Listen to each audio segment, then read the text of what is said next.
खजाने की खोज। एक गांव में एक रामलाल नाम का एक किसान अपनी पत्नी और 4 लड़कों के साथ रहता था।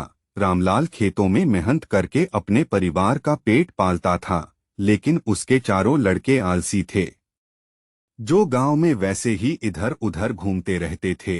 एक दिन रामलाल ने अपनी पत्नी से कहा कि अभी तो मैं खेतों में काम कर रहा हूं, लेकिन मेरे बाद इन लड़कों का क्या होगा? इन्होंने तो कभी मेहनत भी नहीं करी, ये तो कभी खेत में भी नहीं गए।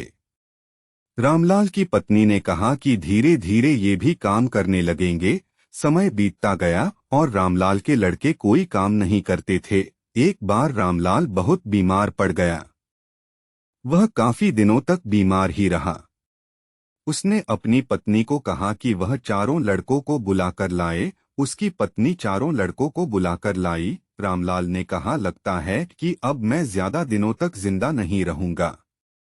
रामलाल को चिंता थी कि उसके जाने के बाद उसके बेटों का क्या होगा। इसलिए उसने कहा, बेटों, मैंने अपने जीवन में जो भी कुछ कमाया है वह खजाना अपने खेतों के नीचे दबा रखा है। मेरे बाद तुम उसमें से खजाना निकालकर आपस में बांट लेना। यह बात सुनकर चारों लड़के खुश हो गए। कुछ समय बाद रामलाल की मृत्यु हो गई। रामलाल की मृत्यु के कुछ दिनों बाद उसके लड़के खेत में दबा खजाना निकालने गए। उन्होंने सुबह से लेकर शाम तक सारा खेत खोद दिया, लेकिन उनको कोई भी खजाना नजर नहीं आया। लड़के घर आकर अपनी माँ से बोले, माँ, पिताजी ने हमसे झूठ बोला था, उस खेत में हमें कोई खजाना नहीं मिला। उसकी माँ ने बताया कि तुम्हारे पिताजी ने जीवन में यही घर और खेत ही कमाया है, लेकिन अब तुमने खेत खोद ही दिया है तो उसमें बीज बो दो।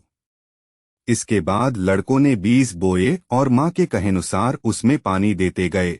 कुछ समय बाद फसल पककर तैयार हो गई, जिसको बेचकर लड़कों को अच्छा मुनाफा हुआ, जिसे लेकर वह अपनी माँ के पास पहुँचे। माँ ने कहा कि तुम्हारी मेहनत ही असली खजाना है, यही तुम्हारे पिताजी तुमको समझाना चाहते थे। सीख, हमें आलस्य को त्याग कर मेहनत करना चाहिए। मेहनत ही इंसान की असली दौलत है।